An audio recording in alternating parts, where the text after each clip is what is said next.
জয় নিতাই, জয় গৌর, জয় রাধাপ্রভু। নিতাই চাঁদের অশেষ কৃপা, আশা করছি তোমরা সকলে সবাই খুব ভালো আছো। আমরাও খুব ভালো আছি। তো ভিডিও করার আগে কিছু কথা বলিনি। প্রথমত যে ঠাকুরের অর্চনা হয়ে গেছে সকালেই, আর আমাদের এখানে রোদ এত ছিল এতদিন, মানে বিভৎস পরিমাণে, মানে টেকা যাচ্ছিল না, মানে এত, মানে রান্না বাড়ি কোনো কিছুই শান্তি লাগতেছিল না। কিন্তু এখন এত পরিমাণে বৃষ্টি, এত পরিমাণে বৃষ্টি, পরশু থেকে বৃষ্টি হচ্ছে, বৃষ্টির আর নামার, মানে থামার কোনো গন্ধবাসটা নেই। তো যাই হোক, মানুষের সব দিকেই অসুবিধা, কিন্তু কি হয় ব্যাপারটা, মানে বৃষ্টি রোদটা মিলিয়ে যদি হয় তাহলে ভালো হয়। যখন রোদ ওঠে তো তোর রোদই ওঠে, আর তখন নিঃশ্বাস নেওয়ার সময় পাওয়া যায় না, রোদে জ্বালিয়ে পুড়ে শেষ করে দেয়। আবার যখন তোমার হচ্ছে বৃষ্টি পড়ে একদম ভাসিয়ে নিয়ে যায়। হ্যাঁ, মানে একদম পচে গেছে সব, মানে গাছের গোড়া ঠোড়াগুলা নষ্ট হয়ে যাচ্ছে এত পরিমাণে বৃষ্টি। এতদিন জলের অভাবে গাছ নষ্ট হচ্ছিল, এখন জলের পরিমাণ অতিরিক্ত বেড়ে যাওয়াতে গাছগুলো নষ্ট হয়ে যাচ্ছে, তুলসী গাছগুলো, যা যা ফুলের গাছ আছে। তো বসে আছি, রসোই করতে যাবো। আর একটা কি বলতো, আজকে একটু ভাবছি গল্প আগে বেশি করে নিই, পরে রান্না করব। এত গরম ছিল যার জন্য আমার মালাটা 3 প্যাচের ছিল, সেই মালাকে আমি 2 প্যাচ করে দিয়েছি। এদিক দিয়ে এত গুড়ি গুড়ি গোটা হয়ে গিয়েছিল, গরম গোটা। তো কী যে রান্না করবো ডেলি দিন একটা চিন্তা। তার মধ্যে যে প্রথমতই চাতুর্মাস্যি ব্রত, আমাদের বেগুন, পটল, তারপর হচ্ছে মাসকালাইয়ের ডাল, বটবটি, ডালের বড়ি, মূলা, লাউ, হ্যাঁ, তারপর শ্রাবণের শাক, ভাদ্রে দই, আশ্বিনে এই যে দুধ বন্ধ ঠাকুরের, আবার নিয়ম সেবার সময় তো হবিষ্যি পাওয়া হয়।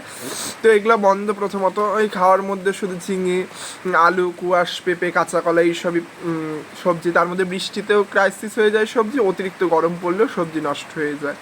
খুবই চিন্তার একটা বিষয়। আর ডেলি দিন অর্চন করে বসে থাকি, মা কী রান্না করবো, কী রান্না করবো। মা বলে সবই আছে, যা ইচ্ছা রান্না কর, কিন্তু ভেবেই উঠতে পারি না কী রান্না করবো। আর প্রসাদ পেতে এখন আর ইচ্ছে করে না, এত গরম ছিল কয়েকদিন। তো যাই হোক, সেদিনকে বৃষ্টির জন্য পরশু দিন একটুখানি খিচুড়ি করেছিলাম, খিচুড়িটা খুব ভালো হয়েছিল, কিন্তু প্রচণ্ড গ্যাস হয়ে গিয়েছিল আমার সেই খিচুড়ি খেয়ে। আজকে খুব বৃষ্টি হচ্ছে, কিন্তু খিচুড়ি খাওয়ার মতো ওয়েদার, কিন্তু কিছু একটা রান্না করতে হবে। খিচুড়ি আজকে করবো না। আর খিচুড়ি করলে কি হয়, তোমার দুপুরের বেলাটা চলে, রাতের জন্য ঠাকুরের রুটি সবজি হলো, আমার তো অন্ন পেতে হয় রাত্রে, তো তখন আবার একটা কিছু করতে হয়, সেই জন্য যা হবে দেখা যাক।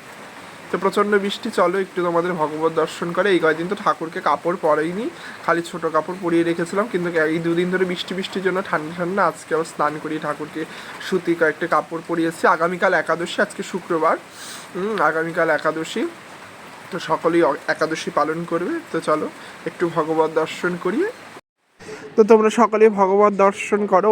খুবই সামান্যভাবে শৃঙ্গার, খুবই হালকা একটা শৃঙ্গার করিয়েছি, কাউকে কিচ্ছু পরাইনি, কোনো মালা ঠালা, কোনো কানের কিচ্ছু পরাইনি, শুধু ড্রেসগুলো স্নান করিয়ে ভেতরে ছোটো কাপড় দিয়ে, তারপরে কালকে হালকা হালকা পাতলা একটা সুতির খালি ড্রেস পরিয়ে ফুল তুলসী দিয়েছি, কারণ কালকে একটু একাদশী, একটু বিশেষ শৃঙ্গার কালকে করব।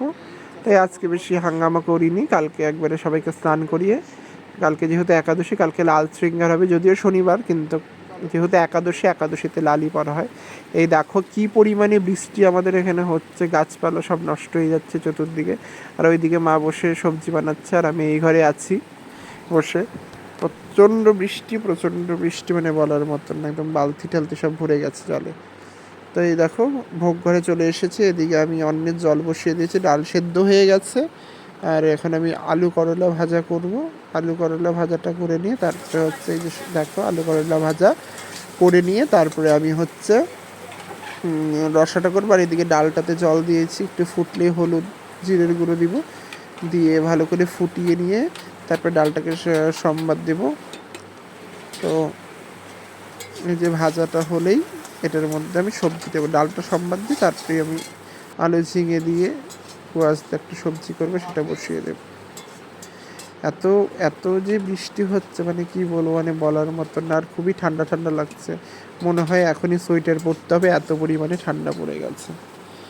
তো একদিকে কি হয়, মা সবজি এদিকে বানিয়ে দেয় আর আমি এদিকে রসোই করি, অসুবিধা হয় না, এই হচ্ছে কথা। হলুদ শেষ হয়ে গেছে, মাকে আবার বলছি মা দাও হলুদ ঢেলে, হলুদ শেষ হয়ে গেছে, ঘরে কোটায় হলুদ ছিল না। আর বৃষ্টির মধ্যে মানে কি বলবো, এই ঘর ওই ঘর বারান্দাগুলো পুরো ভিজে গেছে। এই বারান্দায় যেহেতু সাইডে আমাদের কিছু দেওয়া নেই, সেই জন্য বারান্দায় খুব জল ছিটে ছিটে চলে আসে। তো আমার এদিকে ডাল সম্বারও হয়ে গেছে।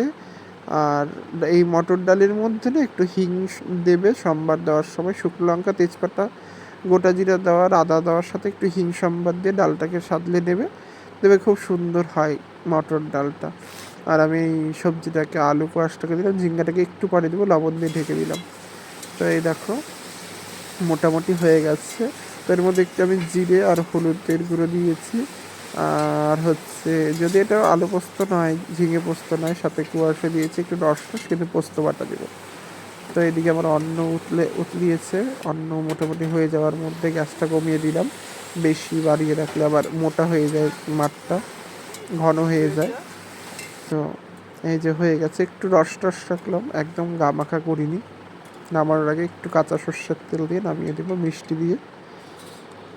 এই দেখো কি পরিমাণে বৃষ্টি, সাইকেল এই দেখো অজরে বৃষ্টি হয়েই যাচ্ছে এখনো পর্যন্ত, মানে কোনো নাম গন্ধ নেই থামার। আর চতুর্দিকে তুলসী গাছ সাইডে সব নষ্ট হয়ে যাচ্ছে গাছগুলো, আমার এত কষ্ট লাগছে। মা আবার ওই ঘরে গেছে, এই ঘর আর ওই ঘর দৌড়াতে লাগে, কারণ আমার ঠাকুর ঘরটা ওই পাশে আর ভোগ ঘরটা এই পাশে, মধ্যে রাস্তা যাতায়াতের। তো আবার ঝিঙে আলুর রসাটা হয়ে গেছে, এখন নামিয়ে দেবো। এখন পারস করে ভোগ লাগাবো। তো ভোগ দর্শন করো। তো আমার এই ভিডিওটা যদি তোমাদের ভালো লেগে থাকে অবশ্যই পেজটিকে ফলো করবে। দেখা হচ্ছে পরের ভিডিও। জয় রাধা ব্রজমোহন।